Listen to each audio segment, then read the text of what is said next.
ওই শেয়ার তো হয় না, হচ্ছে।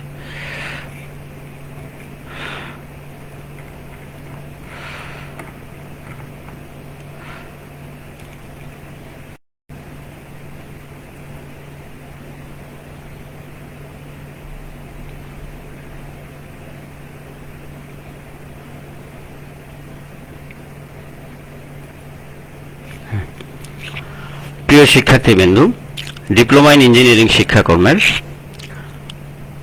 আজকের এই অনলাইন লাইভ ক্লাসে সবাইকে স্বাগতম। আশা করি তোমরা সবাই ভালো আছো। আর এখনকার ক্লাস তোমাদের ফিজিক্স 1 বিষয় কোড 65912, টেকনোলজি, সিভিল, পাওয়ার ও কম্পিউটার। আর আজকের ক্লাস উপস্থাপনায় Mohammad Abbas Ali, instructor non tech পদার্থ, রংপুর পলিটেকনিক ইনস্টিটিউট, রংপুর।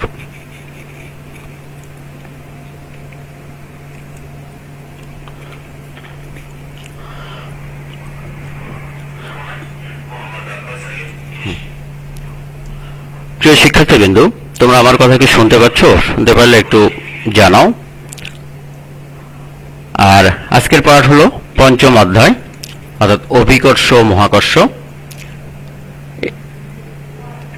আপনি দেখলেন এখানে যে বিষয়গুলো আলোচনা করবো, তাহলে কেপলারের সূত্রাবলী এবং ব্যাখ্যা, মহাকর্ষ অভিকর্ষ সংজ্ঞা, নিউটনের মহাকর্ষ সূত্র বিবৃত এবং ব্যাখ্যা, অভিকর্ষ ত্বরণ এবং অভিকর্ষ ত্বরণের সমীকরণ, এবং পৃথিবীর বিভিন্ন স্থানে অভিকর্ষ ত্বরণ জি এর তারতম্য।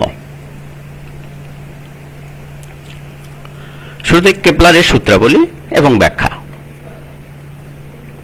দেখো, বিজ্ঞানী জোহান কেপলার গ্রহের গতি সংক্রান্ত 3টি সূত্র আবিষ্কার করেন, যা গ্রহের গতি সংক্রান্ত কেপলারের সূত্র নামে পরিচিত।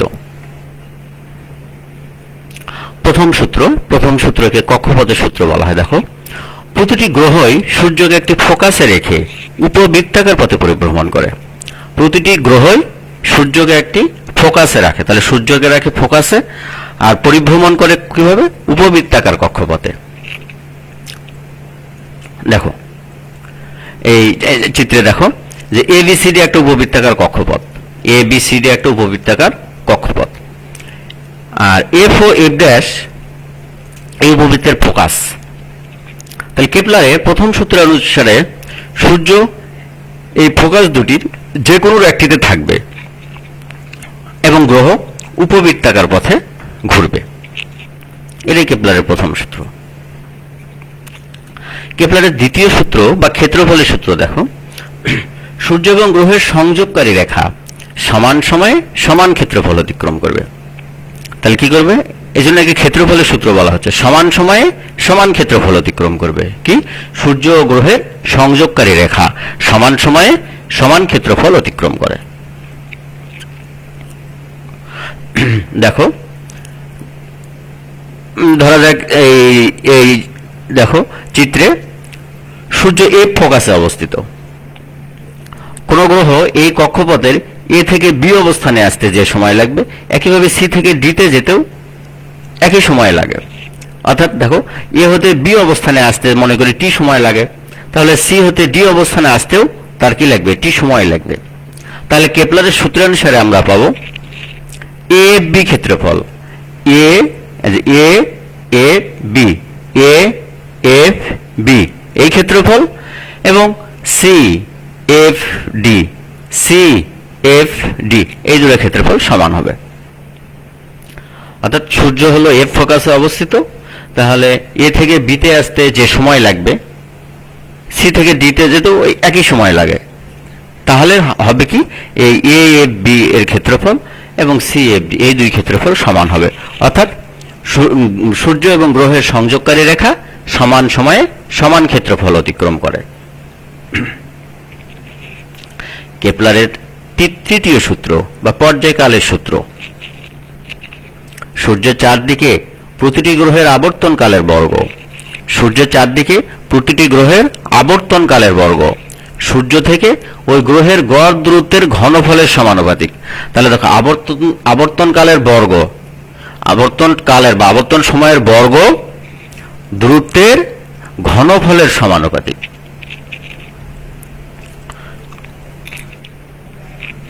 দেখো, দূরত্ব আর আর আবর্তনকাল হলো টি।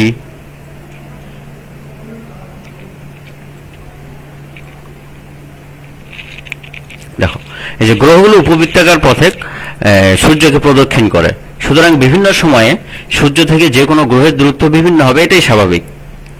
আচ্ছা, সূর্য থেকে যে কোনো গ্রহের গড় দূরত্ব যদি আর এবং সূর্যকে একবার প্রদক্ষিণ করতে ওই গ্রহের টি সময় লাগে, তবে কেপলারের তৃতীয় সূত্র অনুসারে আমরা লিখতে পারি টি স্কোয়ার প্রপোর্শনাল আর কিউব, অর্থাৎ আবর্তনকালের বর্গ দূরত্বের ঘনফলের সমানুপাতিক। ইহাই কেপলারের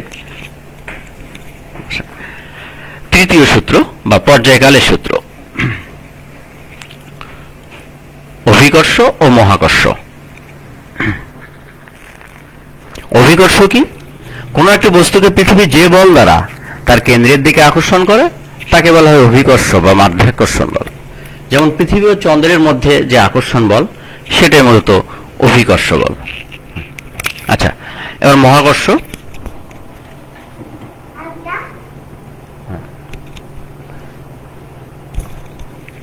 আচ্ছা, কথিত আছে যে নিউটন একদিন তার বাগানে আপেল গাছের তলে বসে চা পান করছিলেন। তখন তিনি পৃথিবীর চতুর্দিকে আবর্তমান চন্দ্রের কেন্দ্রমুখী ত্বরণ সম্পর্কে চিন্তা করছিলেন। এমন সময় একটি আপেল ফল মাটিতে পড়তে দেখেন আর কি। এই সামান্য ঘটনা থেকে তিনি একটা সিদ্ধান্ত উপনীত হন যে পৃথিবীর সকল বস্তুই তার নিজের কেন্দ্রের দিকে আকর্ষণ করে। শুধু পৃথিবী নয়, সৌরজগতের গ্রহগুলোর সূর্যের চারপাশে ঘোরার কারণ বলার জন্য নিউটন পরস্পর যোগসূত্রহীন দুটি বস্তুর মধ্যে একটি আকর্ষণ বল কল্পনা করেন। তিনি বলেন, এই মহাবিশ্বের প্রত্যেক বস্তুকণা একে অপরকে নিজের দিকে আকর্ষণ করে।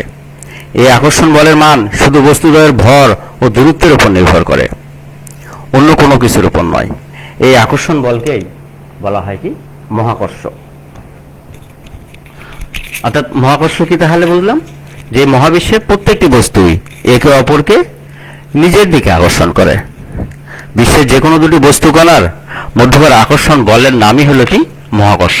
তাহলে আবারও দেখো, মহাকর্ষ হলো বিশ্বের যে কোনো দুটি, এই মহাবিশ্বের যে কোনো দুটি বস্তুর মধ্যে আকর্ষণ। আর অভিকর্ষ কি? পৃথিবী কোনো বস্তুকে যে বলে আকর্ষণ করে, অর্থাৎ পৃথিবী এবং কোনো বস্তুর মধ্যকার আকর্ষণ, এটাই হলো অভিকর্ষ। আর মহাকর্ষ যে কোনো দুটি বস্তু। তাহলে মহাকর্ষের উদাহরণ হিসেবে আমরা বলতে পারি কি? চন্দ্র ও সূর্য। অভিকর্ষ কি? পৃথিবী চন্দ্র, পৃথিবী সূর্য ইত্যাদি। মানে পৃথিবী থাকতেই হবে আর কি। যাই হোক, তার মানে দেখো উপরের উদাহরণ থেকে আমরা কি বলতে পারি?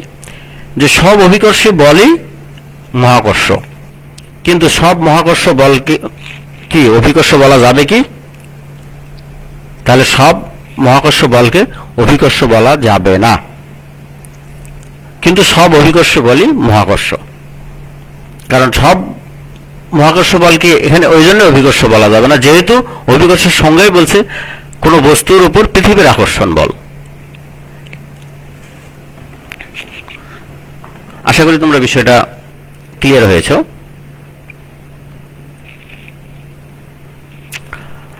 নিউটনের মহাকর্ষ সূত্র দেখো, মহাবিশ্বের প্রতিটি বস্তু কণা একে অপরকে নিজ কেন্দ্রের দিকে আকর্ষণ করে। আর এই আকর্ষণ বলের মান বস্তু কণাদ্বয়ের ভরের গুণফলের সমানুপাতিক এবং এদের মধ্যবর্তী দূরত্বের বর্গের ব্যস্তানুপাতিক। আর এই আকর্ষণ বল বস্তু কণাদ্বয়ের সংযোগ সরলরেখা বরাবর ক্রিয়া করে।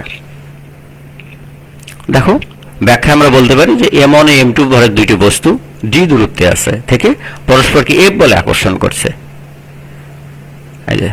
তাহলে নিউটনের মহাকর্ষ সূত্র অনুসারে আমরা লিখতে পারবো কি? f প্রপোর্শনাল m1 m2, অর্থাৎ ভরের গুণফলের সমানুপাতিক। আবার কি? f প্রপোর্শনাল 1/d স্কয়ার দূরত্বের বর্গের ব্যস্তানুপাতিক। তাহলে 1 ও 2 থেকে আমরা লিখতে পাই কি? দেখো, f proportional m1 m2 by d square. তাহলে এই প্রপোর্শনাল বা সমানুপাতিক চিহ্ন উঠে গেলে কি আসে? একটা সমানুপাতিক ধ্রুবক বসলো। এই জি হলো সমানুপাতিক ধ্রুবক, এই জি এর নাম হলো মহাকর্ষীয় ধ্রুবক। এই যে এটা মহাকর্ষীয় ধ্রুবক। এখন মহাকর্ষীয় ধ্রুবক জি এর সংজ্ঞা আমরা কিভাবে দেব? দেখো, সংজ্ঞা যদি দিতে চাই আমরা 3 নম্বর সমীকরণ থেকে, দেখো, যদি m1 m2 সমান সমান 1 একক হয় এবং d সমান সমান 1 একক হয়, তখন আমরা লিখতে পারি কি g সমান সমান f বা f সমান সমান g, যেটাই বলি। অর্থাৎ দূরত্ব যদি একক পরিমাণ হয় এবং বস্তুর ভরও হতে হবে কি একক।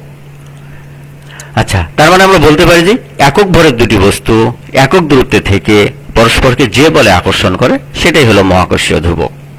দেখো, এই যে, সুতরাং একক ভর বিশিষ্ট দুটি বস্তু কণা একক দূরত্বে থেকে যে পরিমাণ বল দ্বারা পরস্পরকে আকর্ষণ করে তাকে মহাকর্ষীয় ধ্রুবক বলা হয়। মহাকর্ষীয় ধ্রুবক জি এর একক তো আমরা জানি যে f সমান সমান জি m1 m2 by d square. তাহলে এখান থেকে আমরা জি এর মানটা বের করে নেই। একক মাত্রা যেটাই দিতে হবে মান সময় সেটা আমরা বাম পাশে রাখবো, রেখে বাকি সবগুলো আমরা কি ডান পাশে পার করে দেই। তাহলে আমরা জি সমান সমান পেলাম কি f d square by m1 into m2। তাহলে f হলো বল, d দূরত্ব, m1 ভর, m2 আরেকটি ভর। তাহলে এই এককগুলো আমরা বসায় দেবো। এটা শুধু এই মহাকর্ষীয় ধ্রুবকের ক্ষেত্রে না, যে কোনো রাশির ক্ষেত্রে যে রাশির আমরা একক বা মাত্রা সমীকরণ বের করব সেই রাশিটা বাম পাশে রেখে অবশিষ্ট যে রাশিগুলো আছে সেটা আমরা ডান পাশে দেব।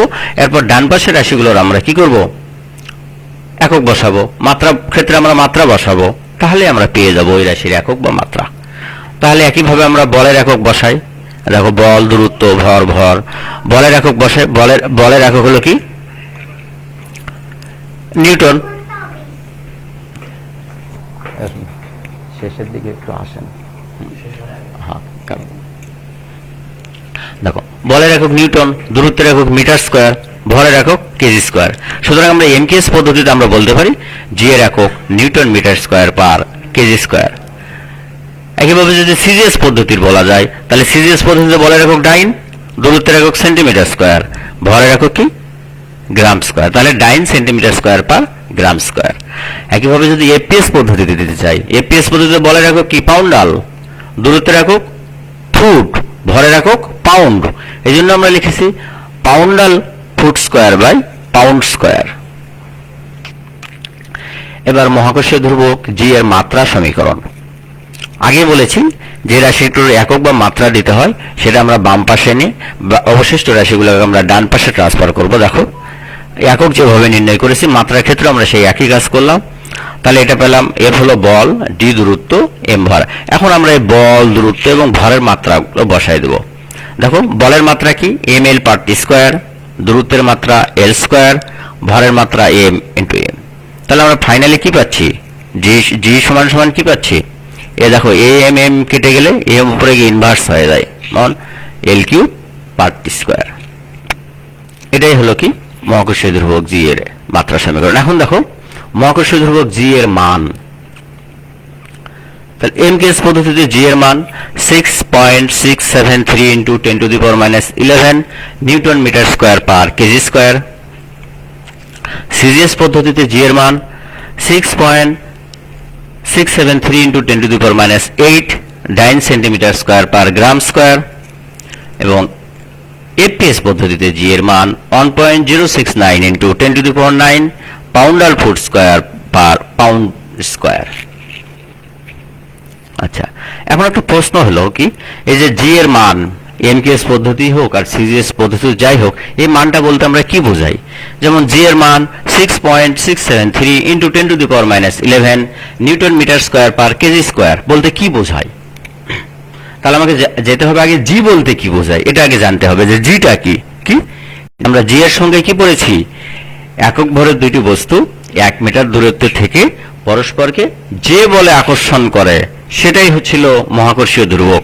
তাহলে এখানে আমরা এককটা বসায় দেব কি, একক ভর না বলে আমরা বলবো 1 কেজি ভরের দুটি বস্তু একক দূরত্বে না বলে বলবো কি 1 মিটার দূরত্ব থেকে পরস্পরকে যে বলে না বলে বলবো আমরা কি এই বলটা, যে 6.673 into 10 to the power minus 11 Newton বলে আকর্ষণ করে। আবারও বলছি, একইভাবে সিজিএস পদ্ধতিতে জি এর মান 6.673 into 10 to the power minus 8 9 centimetre square per gram square বলতে কি বোঝায় ওই একই কথাই বলবো। তাহলে এই ক্ষেত্রে আমরা সিজিএস এর যাব যে কি একক দূরত্বে না বলে মানে 1 কেজি ভরের দুইটা বস্তু না বলে বলবো কি 1 গ্রাম ভরের দুইটি বস্তু।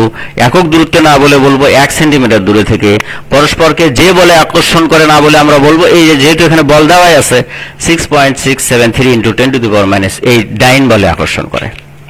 তাহলে আশা করি তোমরা বিষয়টা বুঝতে পারছো সবাই। আবারও বলছি যে জি এর মান 6.673 × 10⁻11 newton metre square per KG square বলতে কি বোঝায়? তাহলে কি বললাম? 1 কেজি ভরের দুইটি বস্তু 1 মিটার দূরত্বে থেকে পরস্পরকে 6.673 × 10⁻11 নিউটন বলে আকর্ষণ করে। আচ্ছা, এখন দেখো এই জি কে সার্বজনীন ধ্রুবক বলা হয়, তার কারণ কি? দেখো দুটি বস্তুর মধ্যে যখন মহাকর্ষ বল ক্রিয়া করে তখন জি এর মান বস্তুদ্বয়ের ভর, আকার, আকৃতি, উপাদান, এদের মধ্যবর্তী মাধ্যম ইত্যাদির উপর কিন্তু নির্ভর করে না, এদের উপর নির্ভর করে না। জি এর মান সর্বদাই ধ্রুব থাকে বলেই এই জন্য একে মূলত সার্বজনীন ধ্রুবক বা বিশ্বজনীন মহাকর্ষীয় ধ্রুবক বলা হয়। দেখো তাহলে এখানে একটা গাণিতিক সমস্যার মানে সলভ করার চেষ্টা করে দেখো। এখানে ভর দেওয়া আছে একটা বস্তুর এমন সমান সমান 20 কেজি, আর একটা বস্তুর ভর m2 সমান সমান 5 কেজি বা 5 কেজি, যেটাই বলে একটা বস্তু, এই একটা বস্তু। এর মধ্যবর্তী দূরত্ব দেখা যায় কত দেওয়া থাকে? আচ্ছা, d সমান সমান 5 মিটার দেওয়া আছে। আচ্ছা, এখানে জি এর মানও দেওয়া আছে কি 6.673 × 10⁻11 newton metre square per KG square. তাহলে কি যদি আমরা এটা অঙ্কর মতো করে সাজাই তাহলে এরকম বলতে পারি যে 20 কেজি ও 5 কেজি ভরের দুইটি বস্তুর মধ্যবর্তী দূরত্ব কত? 5 মিটার হলে আকর্ষণ বল কত হবে? এই যে তাহলে এই দুটি বস্তুর মধ্যে আকর্ষণ বল কত হবে? তাহলে আমরা নিউটনের মহাকর্ষ সূত্র থেকে কি শিখেছি? আকর্ষণ বল F সমান সমান G m1 m2/d square, G m1 m2/d square. তাহলে G এর মান আমরা বসায় দেব, m1 এর মান বসায় দেব, এখানে m2 এর মান বসায় দেব, নিচে d এর মান বসায় দেব, বসে ক্যালকুলেশন করব, তাহলেই হয়ে যাবে।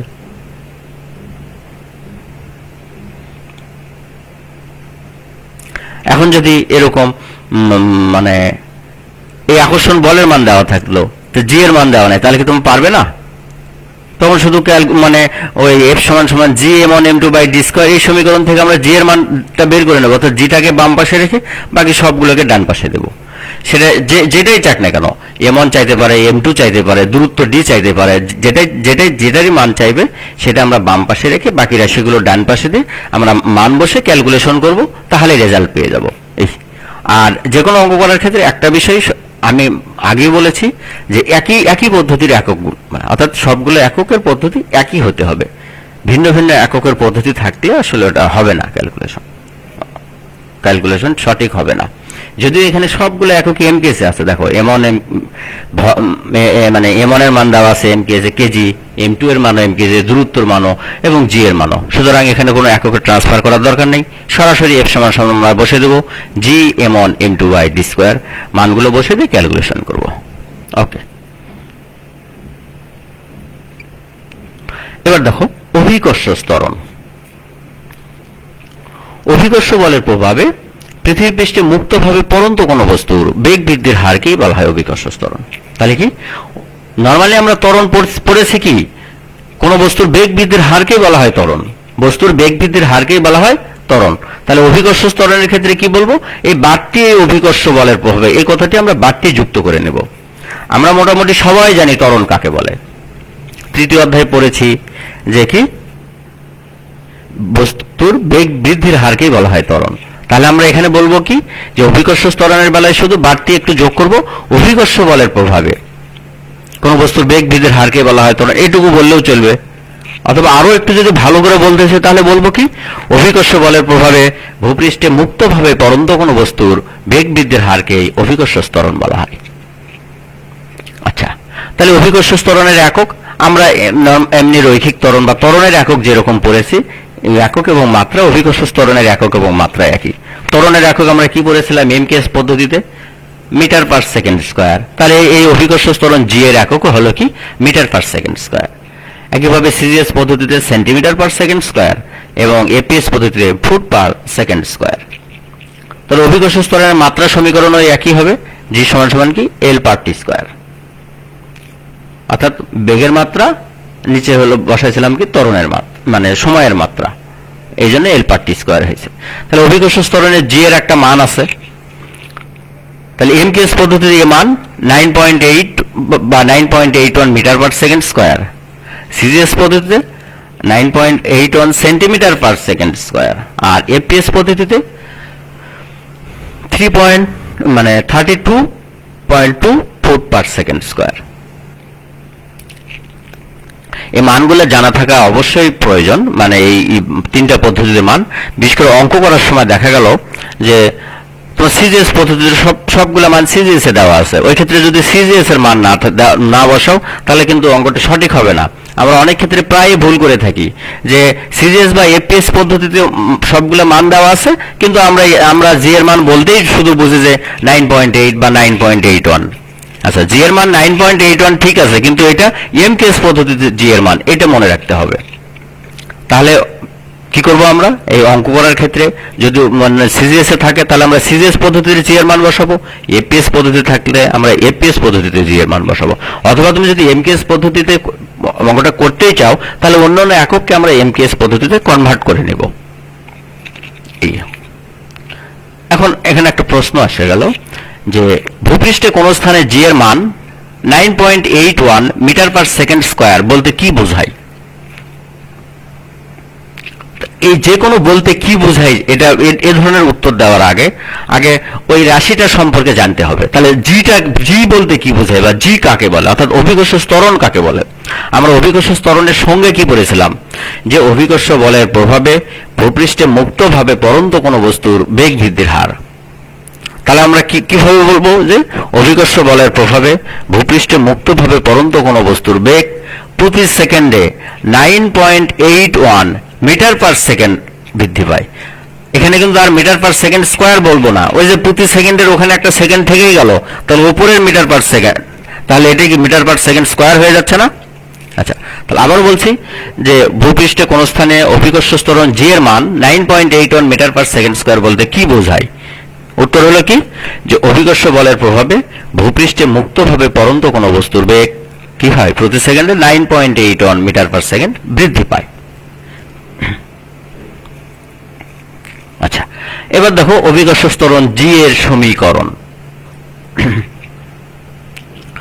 দেখো, মনে করা হলো পৃথিবীর ভর এম এবং পৃথিবীর ব্যাসার্ধ আর, আর পৃথিবীর পৃষ্ঠে একটা বস্তু এর ভর হলো ছোট এম। তাহলে নিউটনের মহাকর্ষ সূত্র থেকে কি লেখা যায়? মহাকর্ষ সূত্র অনুযায়ী আমরা জানি এফ সমান সমান জি এম1 এম2 বাই ডি স্কয়ার। তাহলে এখানে এম1টা কি বড় এম, এম2 হলো ছোট এম, ডি হলো কি দূরত্ব এর উপর স্কয়ার। আবার নিউটনের গতির দ্বিতীয় সূত্র থেকে আমরা জানি এফ সমান সমান এম জি। তাহলে এই 1 এবং 2 নম্বর সমীকরণ থেকে আমরা লিখতে পারি কি এম জি সমান সমান জি বড় এম ছোট এম বাই ডি স্কয়ার। তাহলে দেখো ওই পাশ থেকে ছোট এম বাদ গেল, তাহলে অতএব জি সমান সমান আমরা লিখতে পারি অর্থাৎ ছোট জি সমান সমান বড় জি বড় হাতের এম বাই ডি স্কয়ার, অর্থাৎ জি সমান সমান G M by D square. আচ্ছা, এখন যদি পৃথিবীর ব্যাসার্ধ আর হয় তাহলে এখানে আর স্কয়ার। আচ্ছা, এই যে দেখো পৃথিবীর ব্যাসার্ধ আর হলে আমরা লিখতে পারি জি সমান সমান G M by R square. এই জি এর সমীকরণ। তাহলে এই অভিকর্ষ ত্বরণ জি এর সমীকরণ। অথবা এরকমও বলা যেতে পারে অভিকর্ষ ত্বরণ ও মহাকর্ষীয় ধ্রুবকের সম্পর্ক বলতে পারো, বা বলতে পারো অভিকর্ষ ত্বরণ মহাকর্ষীয় ধ্রুবক ও পৃথিবীর ভর এর মধ্যে সম্পর্ক, কিংবা বলতে পারো অভিকর্ষ ত্বরণকে পৃথিবীর ভর ও ব্যাসার্ধের মাধ্যমে প্রকাশ, যাই বলো।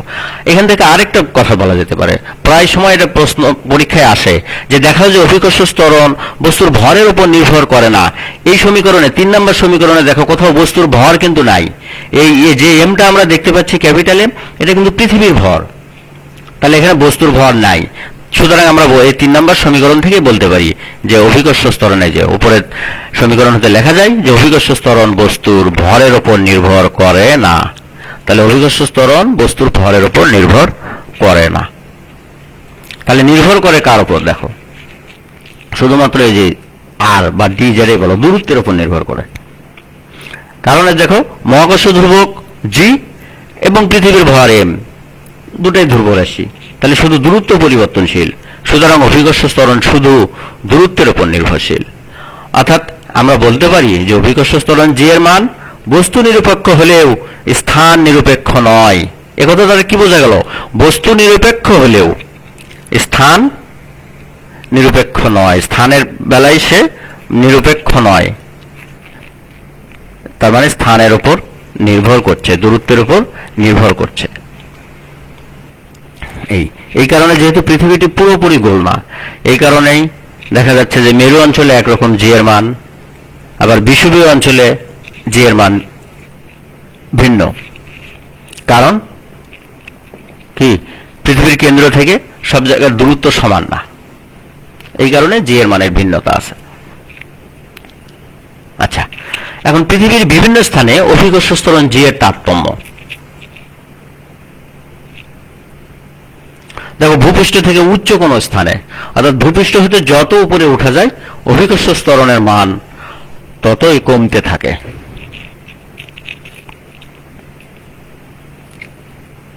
দেখো মনে করি পৃথিবীর ভর এম, ব্যাসার্ধ আর, তাহলে পৃথিবী পৃষ্ঠে অভিকর্ষ ত্বরণ জি সমান সমান G M by R square হবে, ওটাই ওকে।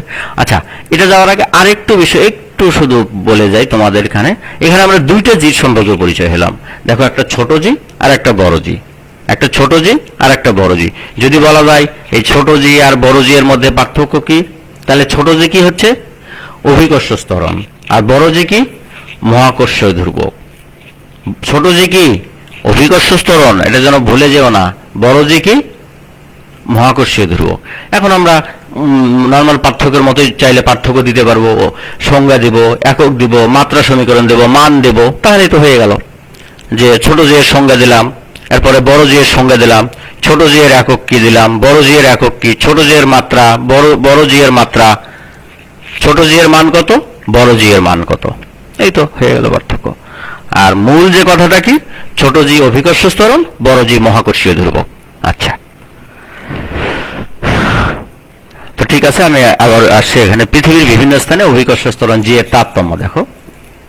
যে ভূপৃষ্ঠ থেকে উচ্চ কোন স্থানে, অর্থাৎ ভূপৃষ্ঠ থেকে যত উপরে ওঠা যায় অভিকর্ষ ত্বরণের মান ততই কমতে থাকে। যে পৃথিবীর ভরে ব্যাসার্ধ আর পড়লাম, তাহলে অভিকর্ষ ত্বরণ জি সমান সমান G M by R square, এটা নিয়ে কোনো সন্দেহ নেই, একটু আগে আমরা এটা প্রতিষ্ঠিত করেছি। আচ্ছা, তাহলে পৃথিবী থেকে পৃথিবী পৃষ্ঠ হচ্ছে এইচ উচ্চতায়, তাহলে এইচ উচ্চতায় অভিকর্ষ ত্বরণ হবে কি? তাহলে মোট দূরত্ব দেখো এখানে আর প্লাস এইচ, তাহলে এখানে জি এর সমান সমান আমরা দিলাম G M by R plus H square, এটাকে দিলাম 2 নম্বর সমীকরণ। আচ্ছা, এবার এই 2 নম্বর সমীকরণকে যদি 1 নম্বর সমীকরণ দ্বারা ভাগ করি তাহলে কি দাঁড়ায় দেখো। জি ড্যাশ বাই জি, এটা লিখলাম, ভাগের জায়গায় গুণন হয়ে গেল, হরটা উপরে গেল, লব আসলো নিচে, এই জি এম কেটে গেল, তাহলে আসলো r square by R plus h all square.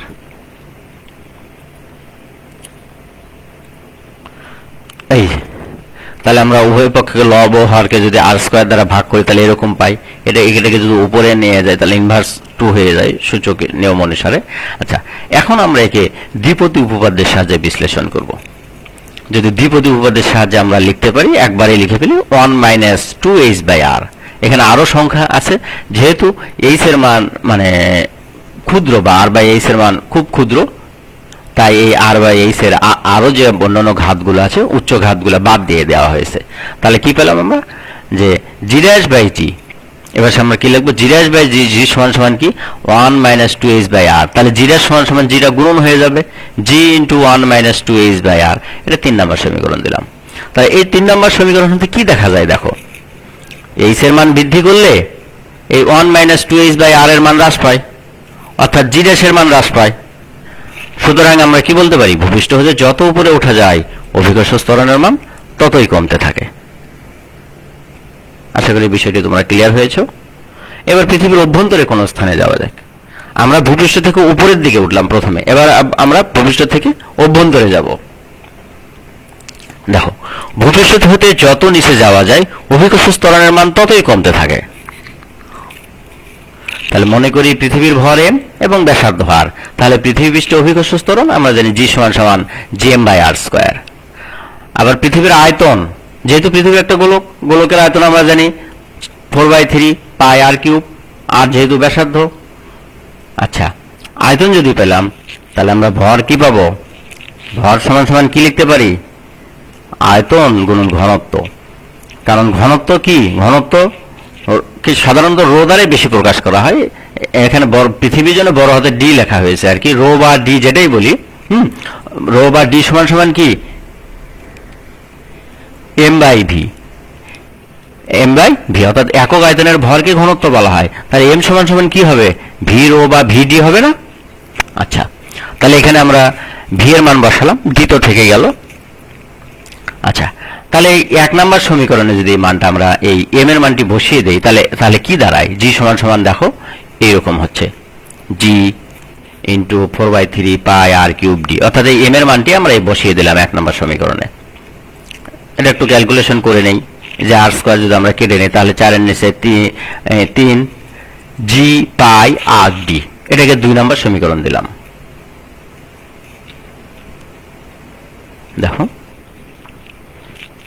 এই যে এখানে চিত্রে দেখানো হয়েছে, আর এখান থেকে আমরা দেখো একটু যদি নিচে এইচ গভীরতা, এখন আমরা দেখো এইচ গভীরতায় নিচে নামবো একটু। আগে আমরা এই পৃথিবী পৃষ্ঠ থেকে এইচ দূরত্ব উপরে গিয়েছি, উপরে না গিয়ে আমরা এখন অভ্যন্তরে আসবো।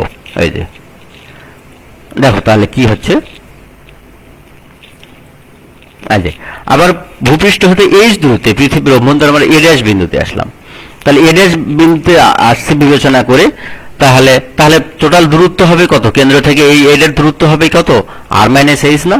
r-h, যেহেতু এই কেন্দ্র থেকে পৃথিবীর পৃষ্ঠ পর্যন্ত দূরত্ব r, তাহলে আমরা এখানে ওই ক্ষেত্রে ছিল r+h, যেহেতু আমরা উপরের দিকে গিয়েছিলাম, যে এবার যেহেতু পৃথিবীর অভ্যন্তরে আসলাম এই কারণে এখানে এইচটা মাইনাস হয়েছে। এখন এটাকে যদি একটা গোলক কল্পনা করি, গোলক দেখো একটা গোলক উৎপন্ন হয়েছে। আচ্ছা, তাহলে এই উৎপন্ন গোলকের আয়তন আমরা লিখতে পারি একইভাবে 4 এর নিচে 3 পাই r³, r এর মান যেহেতু r-h³। তাহলে ভর সমান সমান কি হবে? ওই যে আমরা বললাম যে ঘনত্ব সমান সমান কি m/v, তাহলে m সমান সমান ভি গুণন ঘনত্ব বা ভি রো বা ভি ডি যেটাই বলি। তাহলে এখানে m' সমান সমান v' d হয়েছে, তাহলে এখানে v' এর মান বসালাম। এখন আমরা তাই যদি হয় তাহলে a' বিন্দুতে অভিকর্ষ ত্বরণ কি হবে? a' বিন্দুতে অভিকর্ষ ত্বরণ কি হবে? gm'/r²। আচ্ছা, r² বা দূরত্বের উপর স্কয়ার। তাহলে আমরা এখানে এই r এর পরিবর্তে অর্থাৎ দূরত্বের মানটা, এই যে দূরত্ব যেটা ছিল আর এখানে হবে না, আসলে r এর পরিবর্তে এখানে আমরা লিখতে হবে আসলে r-h, r এর পরিবর্তে কি হবে এখানে? r-h, নিচের সমীকরণে ঠিক আছে, এখানে আসলে r-h লিখলে ভালো হতো। g এর মান বসালাম, m' এর মান বসালাম। এই দেখো এখন এটা কেটে এই ফরম্যাটে থেকে গেল, এটা 3 নম্বর সমীকরণ। আচ্ছা, তাহলে এখন যদি 3 নম্বর সমীকরণকে 2 নম্বর সমীকরণ দ্বারা ভাগ করি তাহলে কি হয় দেখো, তাহলে g' সমান সমান এই যে 4 এর নিচে 3 g পাই r-h d, এই হলো dd কেটে গেল, 4 এর নিচে 3 g পাই কেটে গেল, তাহলে কি থাকলো? r-h/r। তাহলে এখান থেকে g' সমান সমান কি লিখতে পারি দেখো, আর কেটে গেল 1-h/r, তাহলে g' সমান সমান g 1-h/r। এটা দিলাম 4 নম্বর সমীকরণ। তাহলে 4 নম্বর সমীকরণ থেকে আমরা কি দেখতে পাচ্ছি, যে h এর মান বৃদ্ধি করলে 1-h/r এর মান হ্রাস পায়, অর্থাৎ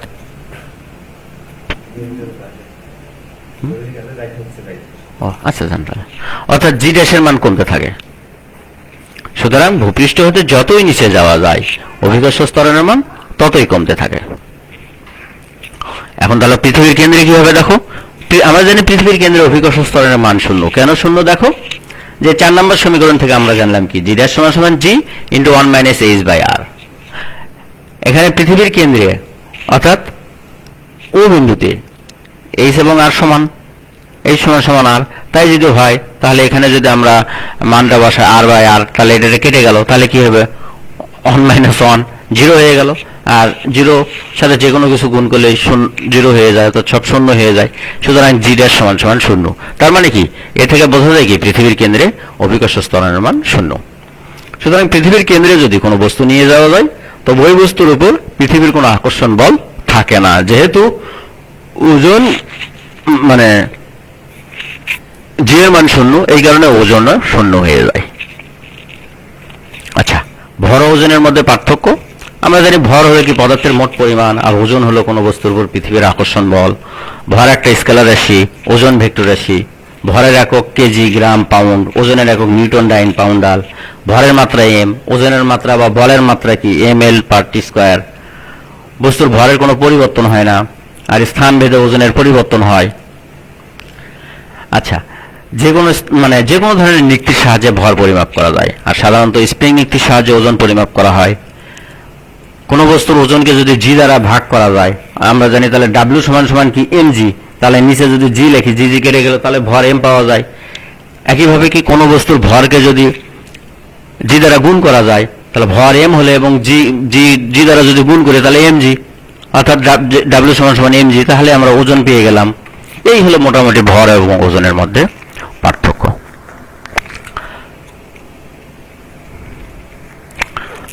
তো আমি এখন বাড়ির কাজে যাচ্ছি। বাড়ির কাজ হলো কি, মহাকর্ষ অভিকর্ষ কাকে বলে, নিউটনের মহাকর্ষ সূত্র বিব্রত ব্যাখ্যা, দেখাও যে অভিকর্ষ ত্বরণ বস্তুর ভরের উপর নির্ভর করে না। 4 নম্বর হলো কি, দেখাও যে ভূপৃষ্ঠ হতে যত উপরে ওঠা যায় অভিকর্ষ ত্বরণের মান ততই কমতে থাকে। এই মোটামুটি বাড়ির কাজ। বাড়ির কাজ বলা হয়েছে আগেই, ক্লাসগুলোতে কি করবো তোমরা সেশনাল খাতায় লিখে রাখবো, পরে খাতাগুলো তোমরা জমা দিয়ে দিবা, দেখবো। এটাই তোমাদের একটা অ্যাসাইনমেন্ট বলা যায়। আর যেহেতু তোমরা এখন প্র্যাকটিক্যাল ক্লাসগুলোতে আসছো, সুতরাং এই প্র্যাকটিক্যাল ক্লাসের মাঝেই কিছু ক্লাস টেস্ট, কুইজ টেস্টও নেওয়া হবে, এবং এই বাড়ির কাজগুলা তোমরা কতটুকু কি করছো না করছো এটা একটু খবর নেব। মাঝে মাঝে খাতাগুলো হয়তো দেখতে চাবো, তোমরা নিয়ে আসবে, দেখবে, এবং তোমাদের কোনো কিছু জানার থাকলে ওখানে জিজ্ঞেস করবে, এখানেও তোমরা জিজ্ঞেস করতে পারো। তোমাদের কমেন্ট দেখে সে প্রশ্নগুলোর উত্তর দেওয়ার চেষ্টা করবো আর কি। তো যাই হোক, এই হলো আজকের আলোচনার বিষয়। আর পরবর্তী ক্লাসে যেটা থাকছে, দেখো যা থাকছে, মহাকর্ষ অভিকর্ষ অধ্যায়টি শেষ হয়নি, এটা 2টা ভাগে ভাগ করেছি। প্রথম অংশ আজকে হলো, দ্বিতীয় অংশ আছে। দ্বিতীয় অংশের মধ্যে যা থাকছে, এই অধ্যায়ের একটা গুরুত্বপূর্ণ প্রশ্ন, বড় প্রশ্ন, যে মুক্তিবেগ কাকে বলে, মুক্তিবেগের রাশিমালা এবং এই গাণিতিক সমস্যার সমাধানগুলো নিয়ে আলোচনা করব। তো আজকে এ পর্যন্তই, সবাইকে ধন্যবাদ।